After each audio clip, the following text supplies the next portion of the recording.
राम वरिष्ठ हनुमान की जय, सीताराम भगवान की जय, अपने अपने माता पिता गुरुजनों की जय। गीता सीरीज़ हम आगे बढ़ाते हैं। दिव्य ज्ञान जो चौथा अध्याय है गीता का, उसे हम देख रहे हैं। आज 11 नंबर का श्लोक हम देखेंगे, उसके आगे का भी देखेंगे। गीता सुनते समय खुद की आत्मा कृष्ण रूप ऐसा समझना, और अभी का तुम्हारा जीवन की समस्याएं, उनको तुम अर्जुन समझना जो कृष्ण से प्रश्न पूछ रहा है, ना कि महाभारत के मैदान पे तुम्हें जाना है। समझ गए? तो उस हिसाब से सुनना। और एक चीज़ कि तुम्हें गीता तुमने कभी हाथ में पकड़ी ही नहीं, इस उद्देश्य से इस हिसाब से भी गीता सुनो, क्योंकि हम बहुत प्रारंभिक रूप से गीता तुम्हें समझा रहे हैं, ये ध्यान में रखें। तो आगे बढ़ते हैं। 11 नंबर का श्लोक, चौथा अध्याय। कृष्ण भगवान बोलते हैं कि जिस भाव से सारे लोग मेरी शरण ग्रहण करते हैं, उसी के अनुसार मैं उन्हें फल देता हूँ। प्रत्येक व्यक्ति सभी प्रकार के पथ का अनुगमन करते हैं। अब यहाँ पे कृष्ण भगवान बहुत साफ शब्द में बता रहे हैं, तुम्हें कंफ्यूज नहीं होना है, तुम्हें जो मैं विवरण बताऊँ उस पर ध्यान देना है। कृष्ण भगवान खुद बोल रहे हैं कि बहुत से लोग अलग अलग रास्तों का उपयोग करते हैं मेरी शरण ग्रहण करने के लिए।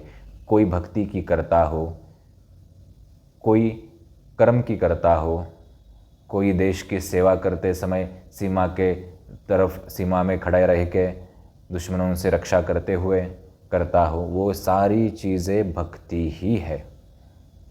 तुम व्यापार कर रहे हो, व्यापार करते समय भी अगर तुम शुद्ध चित्त से कर रहे हो, किसी को फंसाने का उद्देश्य नहीं, किसी को लूटने का उद्देश्य नहीं, किसी को मन से या शरीर से दुख पहुंचाने का उद्देश्य नहीं, और उसमें तुम वो सारा काम भगवान को अगर अर्पित करते हो, परमात्मा को अर्पित करते हो, समर्पित करके करते हो, तो वो सारा काम पुण्य बन जाएगा, वो सारा काम भक्ति और शरणागति समझी जाएगी।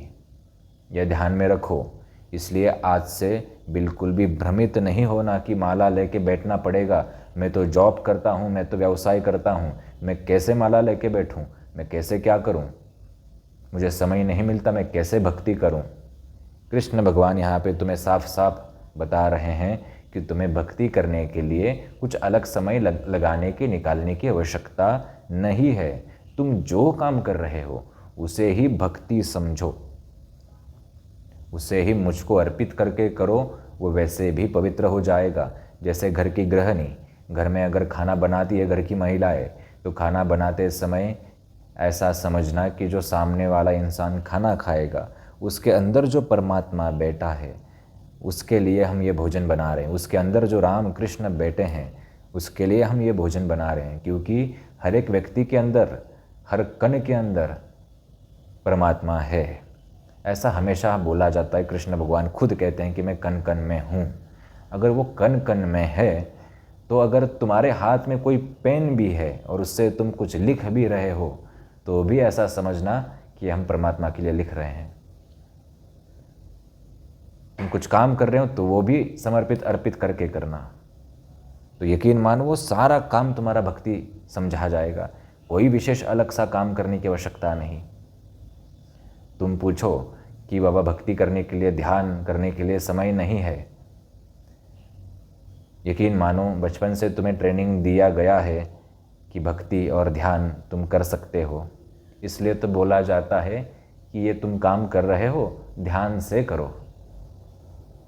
जिस काम में तुमने ध्यान लगाया, जिस काम को तुमने पूर्ण जागृत होके किया, जिस काम को तुमने भगवान को समर्पित करके किया, पवित्रता, शुद्धता, प्रेम से किया, वो सारा काम भक्ति बन जाएगा। इसलिए हमें बोला जाता था कि ध्यान से जाना, ध्यान से काम करना, ध्यान से बैठो, ध्यान से उठो। वो ध्यान वही ध्यान है। अगर हम उसको लगाएंगे उसमें, उस काम में, तो वो मेडिटेशन भी बन जाएगा, बाद में भक्ति में परिवर्तित भी हो जाएगा। तो ये श्लोक बहुत साधारण, मैंने थोड़ा प्रयास किया तुम्हें समझाने की, समझा होगा। 12 नंबर का श्लोक सुनो। कृष्ण क्या कहते हैं? इस संसार में मनुष्य सकाम कर्मों में सिद्धि चाहता है, फलस्वरूप वो देवताओं की पूजा करता है।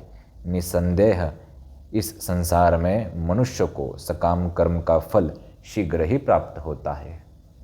सरल श्लोक क्या बोला कि मनुष्य क्या करते हैं, सकाम कर्म करने के लिए, उनको पूर्ण करने के लिए उनको वो किसी तो भगवान की शरण ग्रहण करते हैं और उनके माध्यम से तुम्हारे सकाम कर्म पूर्ण हो जाते हैं।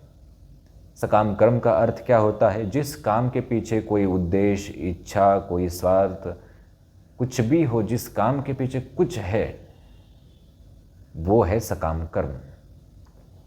तो तुम अगर सकाम कर्म करने के लिए जाते हो तो हम आज भी देखते हैं कि हम अलग अलग देवी देवताओं की पूजा करते हैं, है ना। इसलिए करते हैं कि धन मिले, इसलिए करते हैं कि सुरक्षा मिले, इसलिए करते हैं कि आध्यात्मिक कुछ ऊंचाई हो। तो यहाँ पे कृष्ण भगवान वही बता रहे हैं, तुम्हारी ये पूजा व्यर्थ नहीं जाएगी, वो सफल हो जाएगी। और कलयुग में ऐसा होता है कि मनुष्यों को इस संसार में जल्दी फल मिलता है।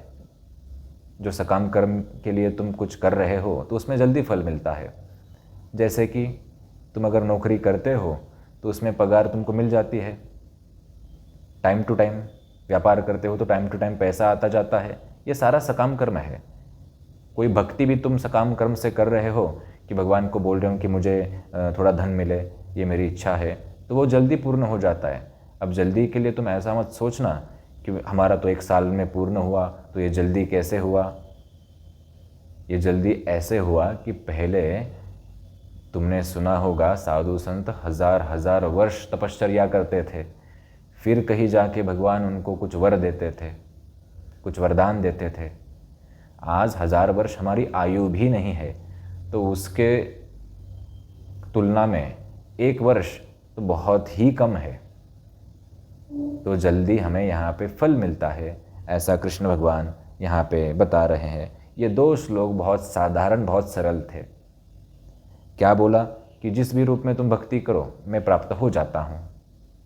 अगर मेरी शरण ग्रहण करके तुम वो भक्ति करते हो, काम करते हो, तो सीमा पे खड़ा जवान भी अगर ऐसा, वैसे तो उसके लिए भारत माता ही है, भगवान ही है।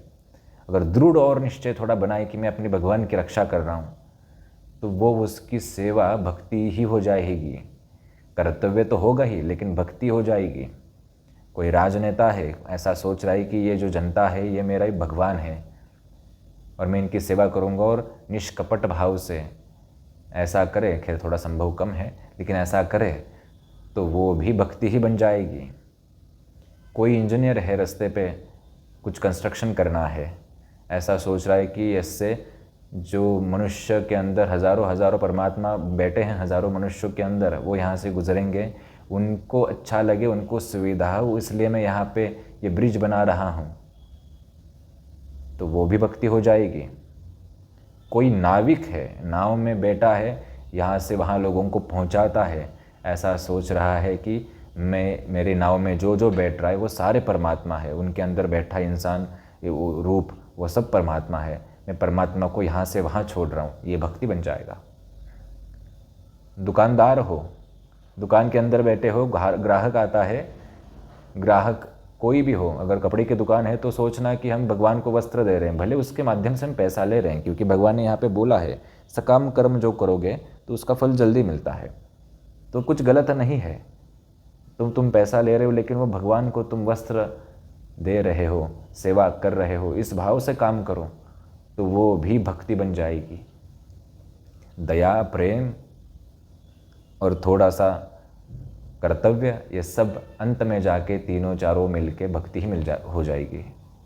बहुत सरल, बहुत साधारण, कंफ्यूज होने का सवाल ही नहीं कहीं। अगर फिर भी कंफ्यूज होते हो तो वापस जाके देखो।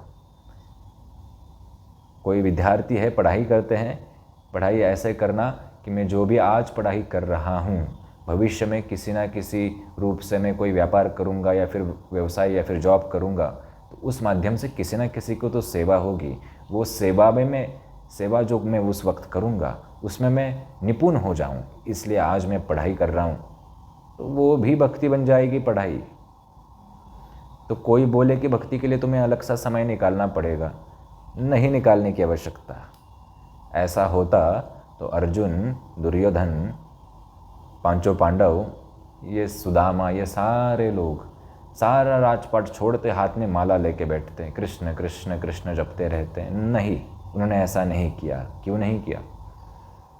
क्योंकि कर्तव्य कर्म करना भी ज़रूरी है। कर्म करो, उस कर्म को ही भगवान को अर्पित करो, प्रेम करो, भक्ति बन जाएगा। आशा करते हैं कि बहुत सरल सा आज का ये संवाद, आज के ये 2 श्लोक तुम्हें समझे होंगे।